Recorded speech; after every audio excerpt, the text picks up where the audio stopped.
బట్టతలతో బాధపడుతున్నారా? ఆధునితనమైన పద్ధతిలో hair transplantation చేయబడును. Face clinic, Hyderabad. నమస్కారం, సుమన్ టీవీకి స్వాగతం. ఇంట్లో ఉన్నటువంటి ధన సమస్యలు తీరాలన్నా, అనారోగ్య సమస్యలు తొలగాలన్నా, ఇంట్లో ఉన్నటువంటి చికాకులు తొలగాలన్నా, మనశ్శాంతిని పొందాలన్నా ఈ హోలీ పండుగ రోజున జరుపుకునేటువంటి కామదహనంలో ఎటువంటి పదార్థాలను సమర్పించాలి అనే విషయాన్ని తెలియజేసేందుకు మనతో పాటు ఉన్నారు ప్రముఖ జ్యోతిష్య శాస్త్ర నిపుణులు బ్రహ్మశ్రీ నందేపట్ల శ్రీహరి శర్మ గారు. గురుగారు నమస్కారం అండి. వాగర్థావివ సంపృక్తౌ వాగర్థ ప్రతిపత్తయే జగతః పితరౌ వందే పార్వతీ పరమేశ్వరౌ. అన్నపూర్ణే సదాపూర్ణే శంకరః ప్రాణవల్లభే జ్ఞానవైరాగ్య సిద్ధ్యర్థం భిక్షాం దేహి చ పార్వతి. మాతా చ పార్వతీదేవి పితాదేవో మహేశ్వరః బాంధవా శివభక్తాశ్చ స్వదేశో భవనత్రయం. సదాశివసమారంభాం శంకరాచార్య మధ్యమాం అస్మదాచార్యపర్యంతం వందే గురుపరంపరాం. ఆదిత్యాయ చ సోమాయ మంగళాయ బుధాయ చ గురుశుక్రశనిభ్యశ్చ రాహవే కేతవే నమః. శృంగేరి జగద్గురు పీఠాధిపతులు శ్రీ శ్రీ శ్రీ భారతీ తీర్థ మహాస్వాముల వారికి, శ్రీ శ్రీ శ్రీ విధుశేఖర భారతీ తీర్థ మహాస్వాముల వారికి, కంచి కామకోటి పీఠాధిపతులు శ్రీ శ్రీ శ్రీ విజేంద్ర సరస్వతి మహాస్వాముల వారికి ప్రణామములు తెలియచేసుకుంటూ, వీక్షించేటువంటి సుమన్ టీవీ ప్రేక్షకులకి హోళీ పండుగ శుభాకాంక్షలు తెలియచేసుకుంటూ కార్యక్రమాన్ని ప్రారంభిద్దాం. గురుగారు, ఇంట్లో ధన సమస్యలు, అలాగే అనారోగ్య సమస్యలు, చికాకులు ఏమైనా ఉంటే అవన్నీ తొలగిపోవాలంటే కామదహనం రోజున ఎటువంటి పదార్థాలను సమర్పించాలి? ఆ దహనంలో కామదహనము, కాముడి పున్నమి, అలాగే మదన పూర్ణిమ, వసంత పూర్ణిమ, ఇవన్నీ రకరకాల పేర్లతో మనం ఈ యొక్క హోళీ పండుగను జరుపుకుంటాం. హోళీ పండుగ కంటే ముందు కామదహనం జరుగుతుంది. కాబట్టి వీక్షించేటువంటి సుమన్ టీవీ ప్రేక్షకులు ఈ కామదహనం రోజున ఇది శుభాన్ని చేకూర్చేటువంటిది. అంటే మనం గమనించుకున్నట్లయితే వస్తువులని ఒక కుప్పగా పేర్చి దహనం చేసేటువంటి పండుగలు మన జీవితంలో రెండు ఉంటాయి. ఒకటి సంక్రాంతి ముందు వచ్చేటువంటి భోగి పండుగ. ఆ భోగి పండుగలో భోగి మంటలు వేసి, అనగా పాత జీవితానికి స్వస్తి పలుకుతూ కొత్త జీవితాన్ని ప్రారంభించాలనేటువంటి ఒక సదుద్దేశంతో పాత వస్తువులని కుప్పగా చేర్చి మనం జరుపుకునే పండుగ భోగి పండుగ. అయితే ఈ యొక్క హోళీ పండుగ రోజున మనం వేసేటువంటి ద్రవ్యాలు ఏవైతే ఉంటాయో వాటి వల్ల మనకు ఎదురవుతున్నటువంటి ఏవైతే సమస్యలు ఉంటాయో ఆ సమస్యల నుంచి బయటపడే విధంగా కొన్ని ద్రవ్యాలని గనక కామదహనం రోజున గనక మనం వేసినట్లయితే తప్పకుండా మన సమస్యలు తీరుతాయి. కామదహనం అనేటువంటిది పార్వతీదేవి దక్షయజ్ఞవాటికలో తండ్రి యొక్క అవమానాన్ని భరించలేక భర్తకు కలిగినటువంటి అవమానాన్ని దుఃఖిస్తూ తనకి తానే ఆత్మాహుతి చేసుకోవడం, తద్వారా విగత జీవి అయినటువంటి భార్యని పెట్టుకొని ఇక్కడ ఉండలేక యోగ నిద్రలోకి వెళ్ళిపోవడం ఈశ్వరుడు. తదనంతరం సృష్టి స్థితి లయకారకాలలో లయకారకుడు పరమేశ్వరుడు. ఇట్టి లయకారకుడైనటువంటి పరమేశ్వరుడు లేకపోవడం వల్ల ముల్లోకాలు జరగడం.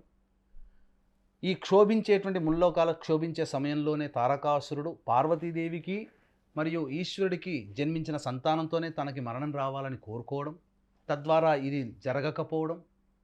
దేవతలందరూ తలచి పార్వతీదేవి హిమవంతుని పుత్రికగా జన్మించడం, తర్వాత వీరికి అనుసంధానం కోసమై మన్మధుడిని ప్రేరేపించడం. ఆ మన్మధుడు ప్రేరణ వల్ల యోగ నిద్ర నుంచి బయటికి వచ్చి పార్వతీదేవిని వివాహమాడి తదనంతరం ఒక సంతానాన్ని కనడం, కుమారస్వామిని.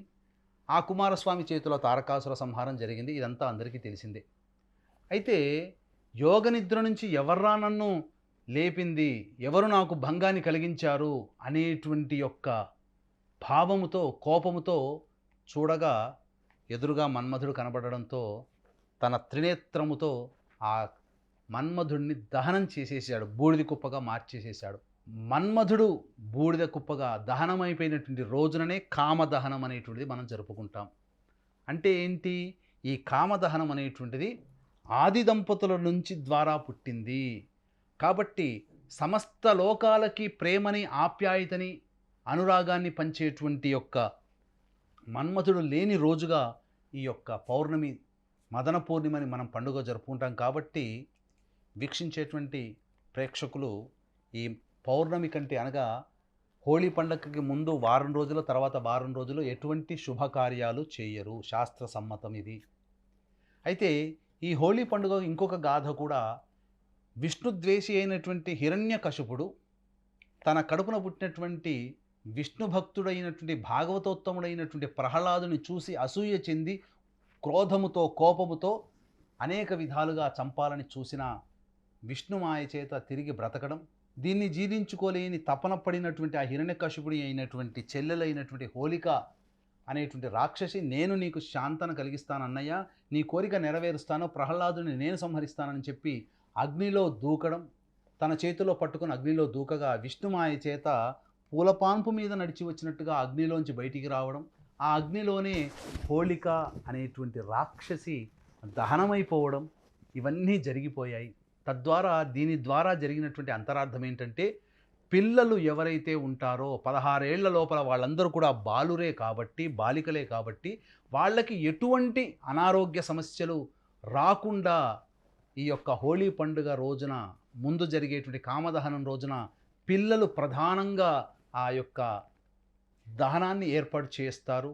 ఈ యొక్క పిల్లలకి ప్రత్యేకించి వాళ్ళకి ఆయురారోగ్యాలు కలగడానికి ఈ యొక్క కామదహనాన్ని మనం జరుపుకుంటాం. అందుకనే చుట్టుపక్కల వాళ్ళ ఇళ్లలోంచి ఏమైనా వస్తువులు తీసుకొచ్చి పిల్లలు ఆ కామదహనంలో వేసిన పెద్దవాళ్ళు ఎవ్వరూ కోప్పడేవారు కారట ఇదివరకటి రోజుల్లో. మరి ఇప్పుడేమో మనం బయట చూసుకుంటే తెలుస్తుంది. కాబట్టి ముఖ్యంగా వీక్షించేటువంటి సుమన్ టీవీ ప్రేక్షకులు, ఈ యొక్క కామదహనం రోజున మీ పిల్లల్ని పార్టిసిపేట్ చేయించండి. పిల్లల చేత వస్తువులు కలప కావచ్చు, నేయి కావచ్చు, కర్పూరం కావచ్చు, దహనానికి ఉపయోగపడేటువంటి ఏ వస్తువులైనా పెట్రోల్ కిరోసినాలు కాకుండా శుభమైనటువంటి వస్తువులు పిల్లల చేతికిచ్చి పిల్లల చేత ఆనందోత్సాహంతో ఈ కామదహనాన్ని ఏర్పాటు చేసుకోండి. పిల్లలకి ప్రహ్లాదుడికి ఏ విధంగానైతే అనారోగ్యం నుంచి బయటపడ్డాడో, పిల్లలకి భవిష్యత్తులో కలిగే సమస్యలు, అనారోగ్య సమస్యల నుంచి మీ పిల్లలు కూడా బయటపడతారని ఈ గాథ ద్వారా మనం తెలుసుకోవచ్చు. ఇక గమనించుకున్నట్లయితే ఈ కామదహనం అనేటువంటిది మనం చూసుకున్నట్లయితే భార్యాభర్తల మధ్య అన్యోన్యతకి, అనురాగానికి, ప్రేమకి, ఆప్యాయతకి, ఆకర్షణకి కారణభూతుడైనటువంటి మన్మధుడు దహింపబడినటువంటి రోజున కాబట్టి ఈ రోజున దాంపత్యము కూడదు. వివాహమైన దంపతులు ఎవరైనా కానీ బ్రహ్మచర్య వ్రతాన్ని పాటించండి. ఇక చాలామందికి ధన సమస్యలు ఉంటాయి, ఇంట్లో చికాకులు గొడవలు ఉంటాయి, అలాగే అనారోగ్య సమస్యలు కూడా ఉంటాయి. ప్రధానంగా ఈ 3 సమస్యల నివారణకి ఇప్పుడు చెప్పబోయేటువంటి ద్రవ్యాలని గనక మీరు ఆ కామదహనం రోజున గనక మీరు ఆ యొక్క అగ్నిలో సమర్పించినట్లయితే తప్పకుండా మీకు శుభం చేకూరుతుంది. అయితే కామదహనం అనేటువంటిది ఎప్పుడు చేయాలి, ఏ సమయంలో చేయాలి అనేటువంటి విషయాన్ని గనక మనం వివరాల్లోకి వెళ్ళినట్లయితే, వీక్షించేటువంటి సుమన్ టీవీ ప్రేక్షకులు కూడా చాలామందికి సుపరిచితమే. కాశీలో శ్రీ కామాక్షి నిత్యానదాన ఆశ్రమం అనేటువంటిది నిర్వహిస్తున్నాం, అందరికీ తెలిసినదే. అయితే దాదాపు 100 సంవత్సరాలు కలిగినటువంటి భవనం కాబట్టి నూతన గృహ సముదాయం నిర్మించాలనేటువంటి ఒక సంకల్పం జరిగింది. అది టోటల్గా అది మా సొంతమైనటువంటి భవనము కాబట్టి కాశీలో అందరికీ తెలిసినట్టుగానే గృహదాతలు అనగా ఒక రూముని దానం చేయగలిగినటువంటి వాళ్ళు రాజపోషకులుగా, మహారాజపోషకులుగా మీ వంతు సహాయ సహకారాలు అందించవచ్చు. తద్వారా కాశీలో సంవత్సరంలో ఇన్ని రోజుల పాటు, నెల రోజులు, ఇలా ఇన్ని రోజుల పాటు మీకు ఉచితమైనటువంటి వసతి అనేటువంటిది ఏర్పాటు చేయడం జరుగుతుంది. లేదు కనీసం పోషకులుగానైనా ఒక అడుగు దానమైనా కానీ ఒక అడుగుకు అయ్యేటువంటి ఖర్చును కూడా భరించగలిగేటువంటి వాళ్ళు ఈ యొక్క కార్యక్రమ తదనంతరం కాంటాక్ట్ చేసి పూర్తి వివరాలు తెలుసుకోవచ్చు. కాశీ క్షేత్రంలో మన పేరిట ఒక సహాయం అనేటువంటిది అందడం అనేటువంటిది పూర్వజన్మ సుకృతం. ఇక వివరాల్లోకి వెళ్ళినట్లయితే, కామదహనం అనేటువంటిది రోజున భద్రాకరణం ఉన్నప్పుడు కామదహనం చేయకూడదు. 24వ తారీఖు రోజున మనం కామదహనం చేసుకోవాలి. 25వ తారీఖు రోజున హోళీ పండుగ జరుపుకోవాలి. హోళీ పండుగ కంటే ముందైనటువంటి 24వ తారీఖు రోజున రాత్రి 11 గంటల 11 నిమిషాల వరకు భద్రాకరణం ఉన్నటువంటి కారణం చేత రాత్రి 11 గంటల 13 నిమిషాల నుంచి మధ్యరాత్రి 12 గంటల 7 నిమిషాల మధ్యకాలంలో కామదహనాన్ని ఏర్పాటు చేసుకోండి. మీకు దగ్గరలో ఉన్నటువంటి కలప, దహింపగలిగినటువంటి వస్తువులని మీరు వాడుకోండి. ఒక గుట్టగా పేర్చి కామదహనాన్ని రాత్రి 24వ తారీఖు రాత్రి 11 గంటల 13 నిమిషాల నుంచి 12 గంటల 7 నిమిషాల మధ్యలో ఏర్పాటు చేసుకోవాలి.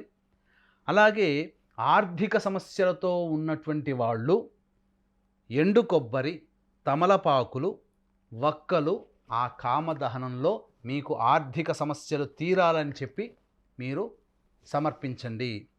అలాగే నేతిలో ముంచినటువంటి తమలపాకులని కూడా మీరు ఆ యొక్క కామదహనంలో సమర్పించినట్లయితే వీక్షించేటువంటి సుమన్ టీవీ ప్రేక్షకులకి ఆర్థిక సమస్యలు తొలగిపోతాయి.